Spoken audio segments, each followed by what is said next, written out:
Yep. He now owns a software called Alo that manages 55,000 rental properties in Australia, and also published a few books, Ben. Yes, along the way. Unfortunately, they're about property management. They weren't great novels, which is my long lost dream. But yeah, on the property management practice. Love it. Was having a chat to Ben before, and I asked him what the number one takeaway from his 12 years managing hundreds of real estate offices across the country were. And I thought your response was quite interesting, Ben. Yeah, there were two big takeaways for me. One was coming into property management. One thing, and I came into property management, it's now 20 years ago, actually, just under 20 years. And the thing that it's interesting, if you look at the progression of the industry over the last 20 years, if you go back, for those that were around, or a lot of the people on the call wouldn't have been, is how many practices there were in property management, and some of them still exist today, that if you actually interrogate them and look at them, don't necessarily make a lot of sense. And it's not until, if you have the advantage of an outsider, but it's a part outsider, part insider, I think you can find ideas in the way we do things that don't naturally come out of the way we do things. And so I think that was one of my big lessons, was just the inertia that can happen of this is how we do things is very strong, and it can really take hold. But if you can get people out of that, great things can happen. That was one. And the other was one of the great privileges of being in a franchisor role is that you get to see a lot of businesses. So you go around and you're in hundreds and hundreds of businesses, thousands of property managers, understanding them and so on. So it's a great privilege to do that. It's super interesting. But the thing ultimately that I found was that it wasn't just, I used to judge myself on ideas. Do you have an idea for this? There's a problem. Do you have an idea for it? And that's what I was doing. And a lot of those books you described, Johnny, came out of that. But as I went further in, I realized actually the real value is being able to make an idea implementable.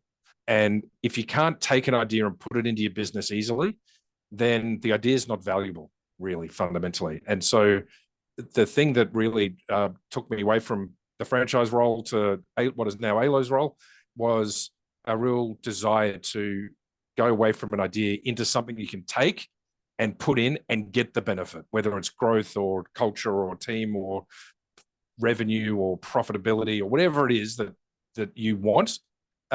It's the doing part, and it's having a tool or a resource or a solution that can actually change the way you do things, rather than just be an idea that you think about and find interesting.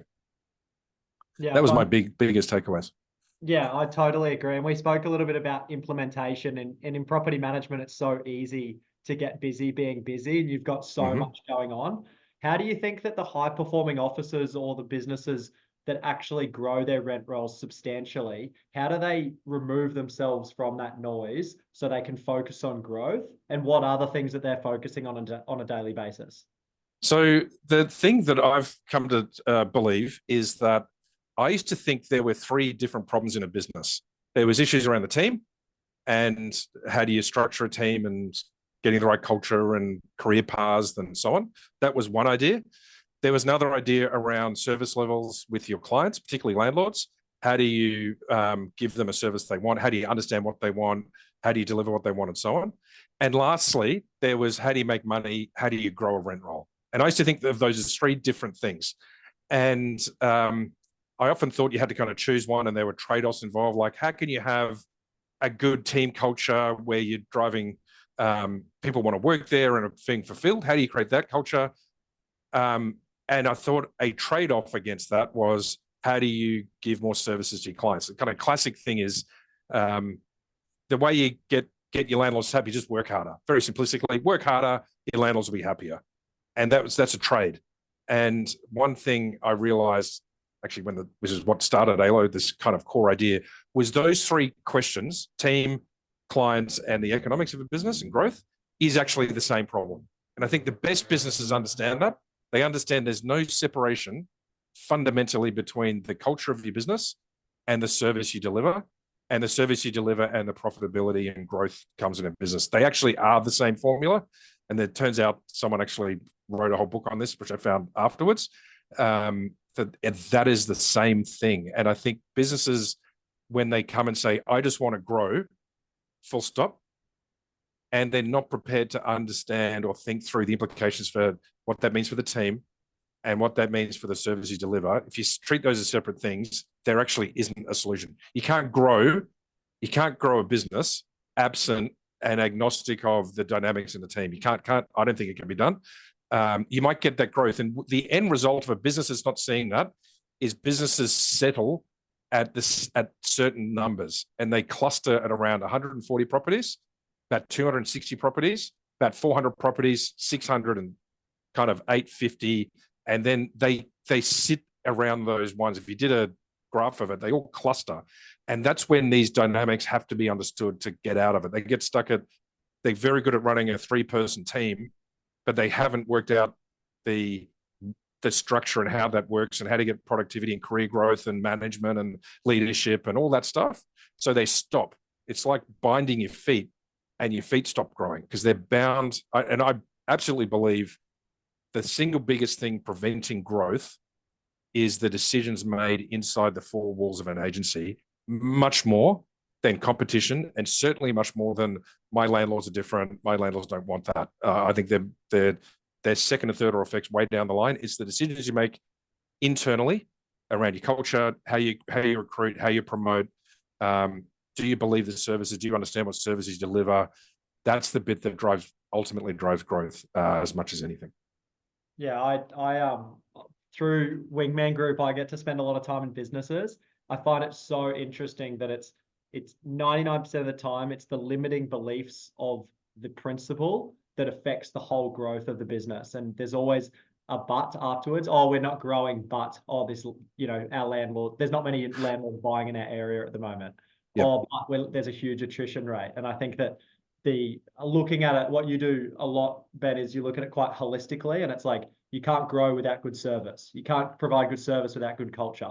And creating a holistic approach and understanding what are your strengths in your businesses, what are your weaknesses, and potentially if you improve culture, your growth will actually improve as well. Not just saying, that's right. My rent roll, I want to move my growth from 20 managements to 50 managements.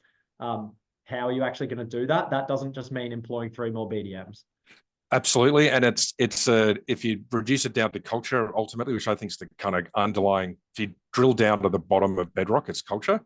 And if a business doesn't really embrace that we're in a service economy and a service business, then the growth won't come. And it's like, I think it's very easy as an analogy, if you ran a restaurant, I think it would be very easy to get confused by the idea that what you are selling is food. And you kind of think of it as, well, it's food and there's no service. It's just they wanted a steak and I'm giving them a steak. But they're not understanding it's the atmosphere of the restaurant, the staff, everything that goes into buying a meal at a restaurant is not about the food. Of course, there's a hygiene factor around the food, but that aside, if a restaurant's not growing, I wouldn't look in the kitchen first, unless it's, there's exceptions to that, of course, in edge cases. But I don't want to go back to that place. The person was rude, the wait staff aren't nice, the food was too slow, whatever it might be. You might have 2 identical meals in 2 different places and want to go back to one restaurant and not another. And the gap between the product, which is the meal, and the experience, and that gap is the service, that's the bit that is key to growth ultimately, because it's key to the experience of a landlord, it's key to the experience of the team, the sense of pride that can come from offering a great service, the sense of achievement, that's infectious in a team. When you see a team that's really into it, they're so proud of what they do. And there's type of places where you'd work at. Like you walk in and I often, one of the tests I do when I walk out of a business is, would I want to work there? And you can tell, like, yeah, I'd work there. I'd work for that person, 100%. Or other times it's like, geez, I wouldn't want to go into there every morning. And if that's the team's culture, that is the experience of a landlord. It's exactly the same. If you got at a restaurant a bunch of people that are staff at the front of house staff are, negative and rude and all that stuff, That's the experience of the customer. That is the experience. The experience culture, and that all connects all the way through. I spoke about this yesterday. I was speaking to someone who has a rent roll and is struggling. They've got about 3 property managers, and they were struggling to motivate them. And I said, and feel free to write this down, because this is one of the things that I live by, is it's not what you say to someone, it's how you make them feel. So it's actually not about a landlord, a tenant, a staff member. How do they feel after that interaction is more important than what you actually said to them. And the other one I say to my GM is, what you say and what they hear are 2 very different things. So if you say something and they're hearing something else and they want to hear something else, what you've said doesn't mean anything. So with landlord conflicts, or with landlords who you're going to do a pitch or a presentation to, instead of working on your dialogue, think about work backwards from how do I want them to feel when I leave this presentation. I want them to feel cared for. I want them to feel like I'm going to be there for them for an extended period of time. I want them to feel trusted. Work backwards from that, instead of thinking about what do I need to say to this person for them to sign the listing. What do you think about that, Ben? Yeah, 100%. And I think you imagine as a landlord, put yourself in a landlord's shoes, 2 people are pitching to you. And if they're expressing that and they do intend to be there, they're proud of their work and so on, that's going to come through much more than people can smell a mile away when it's not authentic. That's how people make choices. They're not big businesses with spreadsheets working out kind of some decision. They're going with gut feel. They're going with, who do they trust? Who do they think they're going to work with? Who's going to take care of their needs, whatever they might be. And that's how and you get that right, growth comes as a consequence of that. It's not anything. There's a lot of stuff you can do, but it's not at its heart. It's not much more complex than that. Yeah. For everyone on here, I'm going to put you on the spot, Ben. What are 3 tangible things you think that people on this call could go away, and we talked about implementation, and implement into their business over the next 3 months that you think will help them actually grow? To help you grow, step 1 has to be, I kind of think about it in three ways. The first one is you've got to understand what your customers actually want. And unless you're prepared to understand that, and if you think all landlords are the same, that's not true. We've published a lot of data on this, I'm sure other people have as well. There's different types of landlords and want different things, and you have to understand what they want. They're different. I remember many years ago, one of my first property management conferences, very, very early on, someone was saying in a presentation, a keynote, landlords don't know what they want. And this person said, I've got one landlord that says, I pay all this money, and therefore I want you to keep me informed every step of the way because I pay you. That's your job. And I got another landlord that says, I pay you all this money to do the job. I don't want to know about it. That's why I'm paying you. And this person put these 2 things up in a PowerPoint and said, I wish they could make up their minds. Landlords don't know what they want, as if it was. And I remember thinking, they just told you what they want, but you didn't listen. This person wants this and that person wants that. And you've got to understand that. And when you, in a listing presentation, you've got to be attuned to what that person actually wants. A lot of growth presentations are, we've got our way to talk. It's this, and this is our service. Take it or leave it. And with a very little amount of work, asking a couple of questions, we've got a bunch of stuff on this. If anyone's interested, they can email me. I'll send it to them. A bunch of stuff on ask 3 questions or 4 questions, and you'll really get to the heart of what it is. And then you can adjust your language and so on. So that's step 1 is you've got to know who they are and what they want. Step 2 is you've got to believe and understand how you create value for them. If you think your job is just find a renter, fix things where they break and collect rent, those kind of the 3 big classic ideas of property management, fix things where they break, collect rent, find a tenant. If you think that's all you do and you believe that in your mind, then you won't be able to create value for them because there's no real value fundamentally in that. The value comes from understanding how they work and so on. So you've got to be able to understand connect your job to the needs of the person that they're expressing, and you've got to be confident. If you're not confident in that, if you think we're the same as everyone else, which is not true. There's a huge variation in service quality in the industry. If you can understand that, that's two. And the last one would be is if you have that right, you should defend your fees like you're defending the gates of a city against a marauding horde, because that is, if you don't believe that, if you give in, what you do is if you give in on the fees, you're giving into the lowest common denominator, you're giving into the mob, and that is not going to end well for anyone. There's no future for any of us if that's the future, because you go to 4%, someone's going to go to 3, you go to 3, someone's going to go to 2, and you cannot create value if you don't have an economic model that supports it. And I actually think now, I was in a business the other day where he was saying he's a 6% businesses in Western Sydney. Their competitors now at 3. He's actually finding it easier now to defend 6%. It's easier to defend 6% against 3 than it was 6% against 5, in a kind of funny way, because now he can actually say, there's now such a difference. I want to talk about the difference.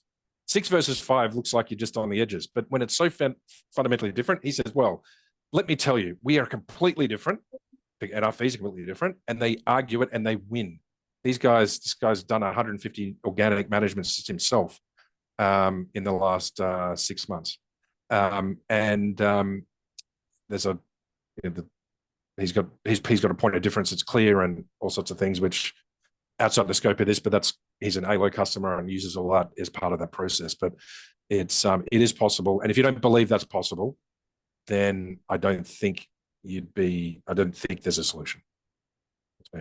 I think that's so powerful. And I think that when you get really busy being busy, it's really important that if you want to implement those 3 things, take 30 minutes, turn your phone off, write all those 3 points down, and then strategize how you're actually going to implement those things.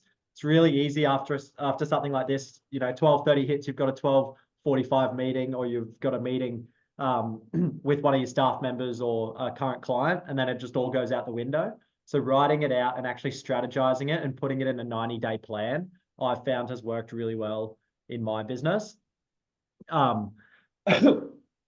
And Ben, we had and we speak, guys, just so you know, I run a 4-week masterclass. We've got one starting in a couple of weeks, and we really dive into the detail as well. So we speak a lot about these theories, and then how do we actually implement them in businesses. We talk about growth, we talk about mindset, processes, systems, and structures. Soham runs it. I speak every week. It's 4 hours, 1 hour per week for 4 weeks.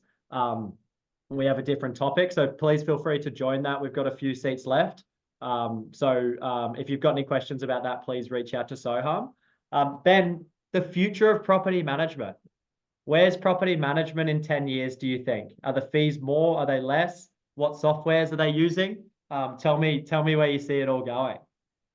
So I am an absolute diehard, but to my dying breath, I believe fees will go up. And I believe that because, not for everybody, but the people that understand what business they're in and understand how to create value, 2 things will happen. One is they'll be able to defend their fee card, but secondly, they'll find new ways to create more value for customers.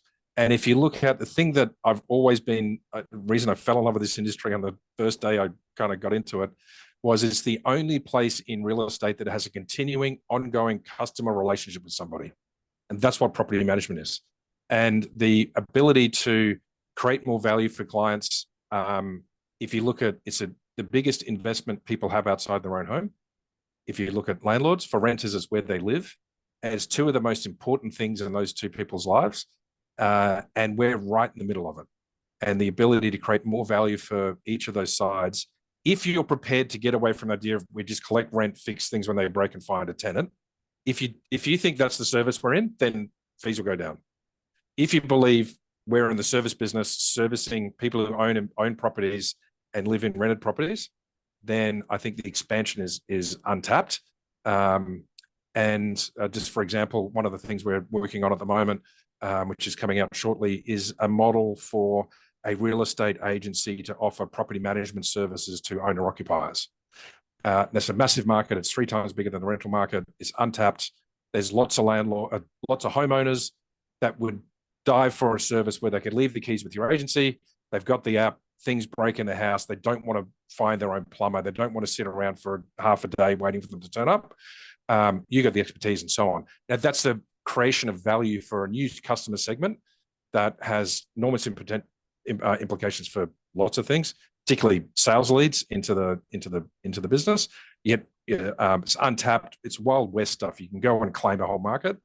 I think landlords want more and more services, the ability to get more into insurance, tax, and so on, reporting, benchmarking, investment advisory type services. All those things are all there.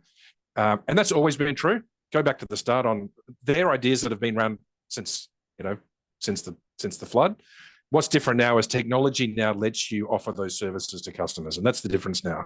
The difference is what used to be an idea. Technology is now at a point, and not just us, there are others that are now saying, we're going to give you more tools to offer more services. There's unimaginable ideas around how you structure teams. Some of the stuff you guys are doing, Johnny, at Wingman is an idea that used to be outsourcing, used to just be all about cost. And now I think people are realizing, and I think you're the pioneer in this, is understanding that using a remote professional is not about just a cost equation. It's about quality now. You can actually create a quality in your business and not see everything as a trade-off of, well, I'm going to go cheap, so I'm going to cut fees, cut costs, hopefully be the last man standing. So for me, I think it's absolutely possible to have wonderful careers in property management. I think it's possible to have higher service levels, and I think it's possible to make more money, and they feed on each other. The more money we'll invest in better team, property managers will get paid more. I'm sure of that. If they can meet the service levels, business owners will make more money. They'll have broader services, more managements. And I think the industry will basically bifurcate into the ones that can do it and the ones that can't. And the ones that can't, I think, will look like a different industry than the ones that can. And that's just going to, and that's happening, I think, before our eyes. And there are business models now that I guess people used to think were possible. I remember, take what you've done with Housemark. People had talked about that, but now you can execute on it. And I think that's the difference. All technology has done is made these things now possible to do. I don't think there's fundamentally new ideas. The owner-occupier model I mentioned was talked about, but it was too hard to do I can't do that in property me, and how do I get the money, and where does that all work? So good idea, can't do it. And I think that's the difference now. So I'm super optimistic. I think property management is going to be a wonderful career for, as far as I can see. And I think they'll have more career progression, more pride, and all those things with all this coming with them. Yeah, it's so easy I love it. Even hearing that, Ben, gets me excited about what's to come and the opportunity in the industry. And I think that as leaders in the industry and as leaders in businesses, it's really important to stay optimistic, because it will spread to your team. And it's so easy not to be optimistic when you get to the office and you find out there's a missing key, and all the property managers are running around trying to find the key. And you can look at the industry in 2 ways right now. You can look at it that there's struggling staff. There's higher expectations from landlords and tenants. It's really hard to, fees are coming down. There's a lot of negativity. Or you can look at it, there's not a better time to scale a property management business. You don't imagine having a property management business 20 years ago and having to get your clients to come in and sign an agency agreement. Like, you could never grow to the way, you click a button now and you can have an agency agreement signed. You can use a software like ALO that means that property managers can manage more properties and provide a better service, and the business can make more money with more revenue streams. And you've also got, for us in Queensland, you've got the Olympics coming. You've got so much exciting things happening in Queensland that attracts more investment. And I know this guy said to me once, and it stuck with me, is living in for me, I'm like he said, living in Queensland right now, you've won lottery already. And I think that you could say that anywhere in Australia, right? But I think that attitude, if you walk into a property management your business and you have that attitude and you exude that excitement, you will attract people into your business, and you'll build a culture that's excitable and actually wants to make change in the industry. Ben, thank you so much for coming on. Thanks for having me. Last thing, what's one thing no one would know about you on this call?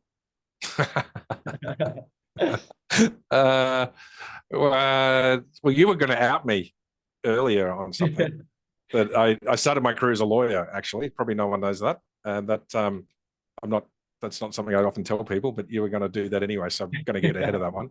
I'll let you Probably. And the other thing is I truly absolutely am an optimist and a believer in and have so much affection for the actual industry that we're in. I don't think there used to be times when I used to worry a lot about the future. What is it going to look like? And is this are we the last ones through? But I think now fundamentally I'm as optimistic now, probably more optimistic now than I ever have been. Absolutely. Guys, any questions for Ben? Anyone want to ask any questions? Feel free to shoot them through. In the meantime, guys, I just had quite a few direct messages about that masterclass. Please just reach out to Soham if you've got any other questions about it. But week one, we talk all about growth and mindset and how to set your business up for growth. And a lot of the things that Ben mentioned about a holistic approach. Week two, we get into scripts, dialogues, how to build referral partners. Week three is all about retention. And week four, we have a Q&A masterclass. We've just had a question come in from Stephen. Question for Ben. Are you happy / satisfied with the advocacy for property management? Is that advocacy in the community or with regulators, or is it? So generally, if I'll take it and if you like regulators. Regulators. No, I'm not happy with the advocacy for regulators. Regulators, and I'll do this as quick as I can. Regulators are focused on minimum standards, and I think they get frustrated by that, and they don't allow any mechanism for a business to offer or a landlord to offer more than minimum. If you're actually locked into a model, and it's ironic because they want better outcomes for everyone, but the regulation acts as minimums, and it's very hard, in fact, in some cases illegal to offer more than minimum. So for example, if you, and this is thinking on my feet, but an example would be, I think a landlord, I think the future, I'll die happy if I see the day, and I'd like to be part of the solution to this, that a tenant actually chooses a property based on who the agent is.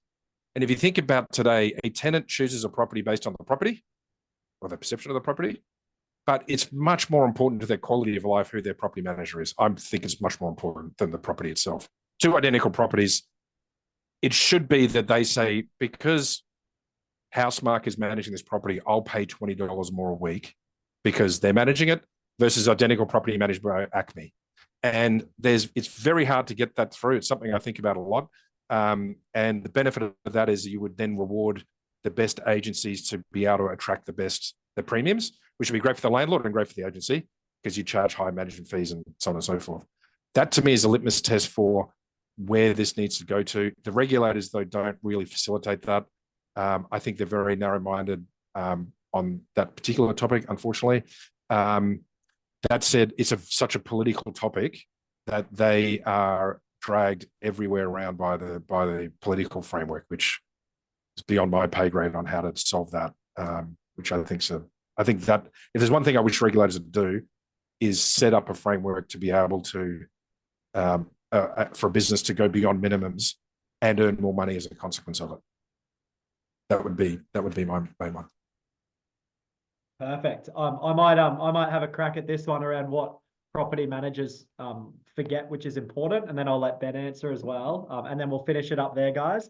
For me, on brand with what we're talking about today, is they forget the opportunity to live a really good life they have in their job. So they get so busy being negative with what's going on. And I spoke about this yesterday to one of my property managers. Theoretically, if you had 250 landlords, so our PMs in our business with offshore help manage between 250 to 400 properties each. So let's say 250 landlords. You don't have to do any admin. You're managing 250 landlord clients. You don't have to do any admin. You don't have to do any entries, any routines, and any entries or exits. if those 250 landlords respect you and like you, and you can build really good relationships with them, what an awesome job that is. If you build 250 landlords that all you do all day is call them, build relationships, ask them to get a maintenance thing approved, tell them that you've increased their rent, strategically look at how to improve the rental yields. That's a sweet job. You know, you'd take that over 99% of jobs in the industry. But property managers and people in our industry get so upset about a tenant calling them and abusing them, or something going wrong, or, you know, they're so busy, they've got 50 emails and they're out doing an entry report and a tenant's trashed a property. And I think that's really important to focus on where it could go and how do we get there together, and keeping the property managers really, how do we actually free you up, and how do we get you focusing on what you want to do, and how do we, you know, Nirvana, in 12 months time, your 250 landlords work really hard for the next 12 months, and your 250 landlords love you, respect you. That's the shooting match. That's all you've got to do, is look after those 250 people. I think that's an awesome job. And I think that everyone forgets that, including me, but specifically property managers, because they're in the weeds. Ben, over to you. That's good. Mine would be related to that is the easiest way to get ahead is when things go bad, it's typically because your landlords mostly have lost faith and trust in you, not necessarily personally. They've lost faith with the process, and everything gets worse. Once you hit that tipping point, everything gets harder. You're going to have to work harder just to stay in the same spot. You're going to need 3 quotes to get a washer fixed. You're going to find things. It's like not having oil in an engine, and sometimes you got to really work hard to get out of it. If you get the time in to fix those relationships, everything gets easier. Because if you actually sit with a stopwatch, which I've done lots of, if you sit with a stopwatch and measure time in a day, and what's called a time emotion study, it's your perception of where you spend your time is not often where you do actually spend your time, and your memory of a day is influenced by where the emotional kind of drain was, and it's often not bad. It might be 20 bad minutes with one issue ruins the day. If you can just solve those issues, and in some cases that means letting that landlord go. In some cases, sometimes it's just sending some flowers, or making a phone call. You can find that you can change the dynamics pretty quickly if you just get onto and turn those low trust relationships into productive ones. You'll find emotionally it gets a lot easier. Some pots of gold in today, and thank you so much for everyone for joining. Hope you had an awesome day, an awesome week, and have a good weekend ahead. Thank you so much to Ben for joining. I know you're really busy. We're doing these every Friday, guys, at 12 o'clock. So please feel free to join the focus sessions. And if there's anything you want us to cover specifically, reach out to Soham and we can make it a topic. Appreciate your time. Thanks, Ben. Thank you. See you later.